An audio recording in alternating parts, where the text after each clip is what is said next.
ஓம் சாய்ராம். என் அன்பு குழந்தையே, உனக்காகவே சொல்லப்பட்ட பதிவு இது தங்கமி.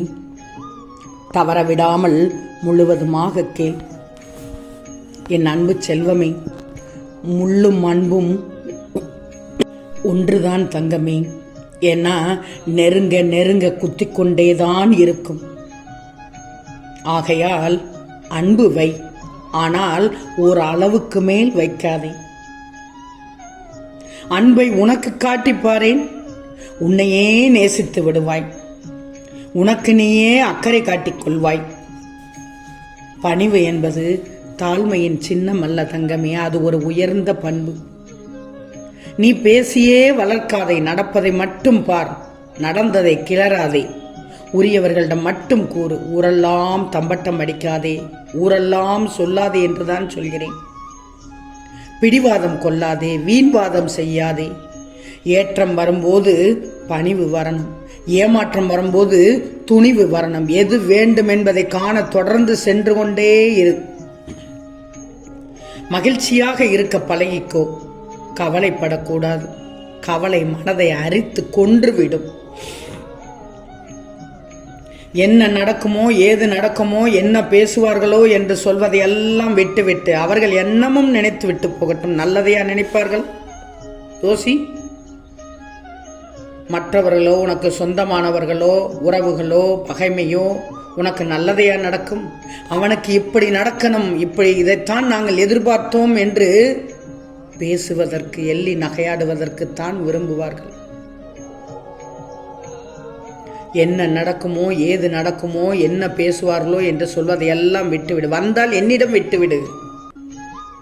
அனைத்து பாரத்தையும் நான் தாங்கிக் கொள்கிறேன். என் செல்வமே, உன் சாயப்பா இருக்கும்போது கவலைப்படக்கூடாது என்றுதான் சொல்கிறேன். எதற்கும் பயப்படாதே. எதுவும் என்னை மீறியும் நடந்து விடாது, எல்லை மீறியும் நடந்து விடாது. உனது சுவாசத்தை விட என்னை மீறி யாரும் சுவாசிக்க முடியாது. நான் சொல்வதையெல்லாம் தெளிவுபடுத்திக்கோ, திருத்திக் கொள்ளும், தெரிந்து கொள்ளும். இந்த வாய்ப்பை நழுவ விட்டு விடாதே. திருத்திக்கோ, அதன்படி நடந்துக்கோ. ஏன்னா இது உனக்காகவே சொல்லப்பட்ட பதிவு. திரும்ப திரும்ப பலமுறை கேட்டு உன் மனதை பக்குவப்படுத்தி உன்னை நீ மாற்றிக்கோ. உன் வாழ்க்கை மாறும், புதிய மாற்றமாக மாறும். அதில் ஏமாற்றம் என்பது இருக்கவே இருக்காது. கவலைப்படாதே தங்கமே. காயமாகி புண்ணாகி உடைந்து போன உன் மனதை நான் சரி செய்ய போகிறேன். தவிர்க்காமல் முழுவதும் இந்த பதிவை கேள். உனக்காக சொல்லப்பட்ட பதிவு. அதன்படி நடந்துக்கோ. புண்பட்ட மனம் சரியாகிவிடும். ஒரு நாளை நீ எடுத்துக்கிட்டேன்னா பலவித பரபரப்புகள் இருக்கத்தான் செய்யும். சோகமாக இருக்கும், சந்தோஷமாக இருக்கும், ஏன் பயங்கர எதிர்பார்ப்போடு இருக்கும், பயங்கர ஆர்வமாக கூட இருக்கும். இது மாதிரி நிறைய பரபரப்பை கடந்துதான் ஒரு நாளை கடந்து பூர்த்தி செய்ய முடியும். உண்மைதானே? பொதுவா நீ சோகமாக இருக்கிறது காரணம் என்னவாக இருக்கும்னா, உன்னால சோகமாக இருக்கிறதை விட மற்றவங்களால சோகமாக இருக்கிறது தான் அதிகம். உன் சாயப்பா சொல்வது உண்மைதானே? யாராவது படக்குன்னு ஏதாவது சொல்லி இருப்பார்கள், அல்ல காயப்படுத்தி இருப்பார்கள், அல்ல ஏதாவது ஒரு செயல் உன்னை பாதிச்சிருக்கும். இதுல என்ன பிரச்சனைனா, ஏதாவது ஒரு நொடி நீ காயப்பட்டிருப்பாய், அதனால பாதிச்சிருப்பாய். ஒரு நொடி காயப்பட்டதை அதை ஒரு நாள் முழுவதும் நீ நினைச்சு உன் மனதை போட்டு புண்ணாக்கி புண்ணாக்கி வருத்தி வருத்தி குழப்பமாகி மன அழுத்தத்தில் ஆகியிருப்பாய். இல்ல பல நாள் மனதை போட்டு குழப்பி உன்னை நீயே வருத்தி துவண்டு போயிருப்பாய். கவலைப்படாதே, கலங்காதே. உன் அப்பாவை மனசுல நினைச்சுக்கோ. காயப்பட்ட மனதை நான் சரி செய்து விடுவேன். ஏன் இப்படி சொன்னாங்க, எதுக்காக காயப்படுத்தினாங்க, நாம நல்லவங்க தானே, ஏன் இப்படி நமக்கு மட்டும் இப்படி நடக்குதுன்னு உனக்குள்ளேயே கேள்வி கேட்டு உன்னை நீயே ரொம்ப காயப்படுத்திக்கிற. அப்போ உன் மனநிலை எப்படி பக்குவமாக மாறணுங்கிறது தான் ரொம்ப முக்கியம். இந்த நிலையிலிருந்து உடனே மாற பழகிக்கிடணும் தங்கமே. ஒன்று மட்டும் நினைவில் வச்சுக்கோ, இன்னொரு மனிதர்கிட்ட சாக்கடையும் குப்பையுமான எண்ணங்கள் கொட்டி கிடக்குதுன்னா தானே உன்கிட்ட திணிப்பார்கள். ஆனால் உன்கிட்ட நல்ல எண்ணங்களும் நல்ல விஷயங்களும் மட்டும் உள்ளதை பகிர்ந்துக்கிட்டேனா இதைத்தானே நாம் கொடுப்போம் அவர்களுக்கு. அவர்களுடைய மனம் முழுவதும் குப்பையாக இருக்குது. நம்ம மனம் முழுவதும் நல்ல எண்ணங்கள் இருக்குது. தங்கமே, குப்பைக்கு நாம் எதற்கு நல்ல எண்ணங்களை கொடுக்கணும்? நம்மளும் குப்பையை கொடுக்கலாம்னு நினைச்சிடக்கூடாது. அவங்க மாறிடுறாங்களோ இல்லையோ நாம மாறக்கூடாது. ஒருத்தட்ட என்ன கிடக்கோ என்ன கொட்டி கிடக்குதோ அதுதான் மற்றவங்களுக்கு கொடுப்பாங்க. நல்ல விஷயங்களாக இருந்தால் அதை மற்றவங்களுக்கு கொடுப்பாங்க. பொறாமை வைத்தறிச்சல் பட்டு இருந்தாங்கன்னா அதைத்தான் மற்றவங்களுக்கு கொடுப்பாங்க. அதனால் இன்னொருத்தர் காயப்படுத்தும் போது அவங்க படுற இன்பம் அவங்களோட புத்தி குணம்னு நினைச்சு நீ மனம் துவண்டு போகக்கூடாது. மகிழ்ச்சியை மட்டுமே நோக்கி நீ சென்று கொண்டே இரு. நானும் பார்க்கிறேன், வாழ்க்கையில் போராடி போராடி நீயும் களைத்து போய்விட்டாய். எத்தனை கஷ்டங்கள், அதிலிருந்து நீ மீண்டு வருவதற்கு எத்தனை முயற்சிகள் எடுக்கிறாய்.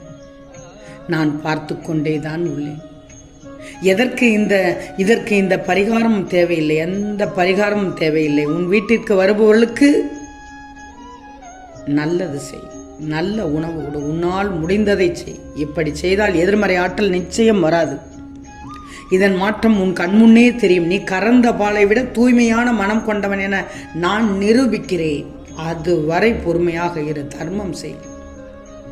தர்மம் செய் நீ. அதுதான் உன்னை இக்கட்டான சூழ்நிலையும் இக்கட்டான சமயங்களில் உன்னை காப்பாற்றும். எதை செய்தாலும் முழு மனதோடு செய். கவலைப்படாதே, நல்லதே நினை, நன்மையே நடக்கும். நீ இழந்ததை எல்லாம் பெறப்போகும் வாய்ப்பு நாளைய விடியலில் உள்ளது என்ற நம்பிக்கையோடு எழுந்திரு. இன்று இரவு நம்பிக்கையோடு தூங்கு. நேர்மறை எண்ணம் தான் உன்னை முன்னோக்கி நகர்த்தி செல்லும். எதிர்மறை எண்ணம் இருக்கவே கூடாது ஒருபோதும். நீ இழந்ததை எல்லாம் திருப்பி கொடுத்து விடுவேன். நீ என்னிடம் எதிர்பார்த்த காரியங்கள் எல்லாம் நிறைவேறத் தொடக்கி விடுவேன். நீ என்னிடம் அடிக்கடி என்ன கேட்கிறாய்? ஏன் சாயி, எனக்கு மட்டும்தான் இப்படி நடக்கிறதா? மற்றவர்கள் எல்லாம் சந்தோஷமாக இருக்கிறார்களே, ஆனால் நான் மட்டும் ஏதாவது ஒரு வழியை சுமந்து கொண்டேதானே இருக்கிறேன். எனக்கு நிம்மதி இல்லை, சிரிப்பு இல்லை, கவலைகள் மட்டும் அதிகமாகிக்கொண்டே இருக்கின்றது என்றுதானே புலம்புகிறாய்.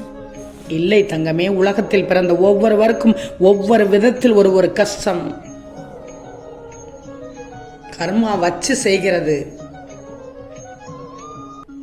அதை சுலப வழியில் தீர்க்கவே உன் சாயப்பா உங்களுக்குள் இருந்து உங்களை பாதுகாத்து வருகிறேன். வெகு சீக்கிரம் உங்களுக்கு நல்ல வழி பிறக்கும்.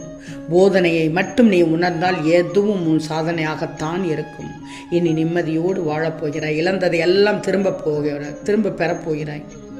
தைரியமாக இரு, ஜெயிக்கப் போகிறாய். உன்னை வெறுத்து ஒதுக்கியவர்கள் தேடி ஓடி வருவார்கள். நீண்ட காலமாக வாட்டி வதைக்கும் பிரச்சனைகளையும் நோய்களிலும் இருந்து விரைவில் நிவாரணம் அடையப் போகிறாய். நீ அனைத்திலும் இருந்தும் விடுபடப் போகிறாய். மனம் தளராதே, காத்திரு, பொறுமையாக இரு. நீ விரும்பிய வாழ்க்கையை அள்ளி அள்ளி தரப்போகிறேன். மகிழ்ச்சியில் துள்ளி விளையாடப் போகிறாய். ஆம் செல்லமே, நிச்சயம் நடக்கும். நல்லது நடக்கும். நல்லது மட்டுமே நடக்கும். அது நன்மையாகவே இருக்கும். ஓம் சாய்ராம்.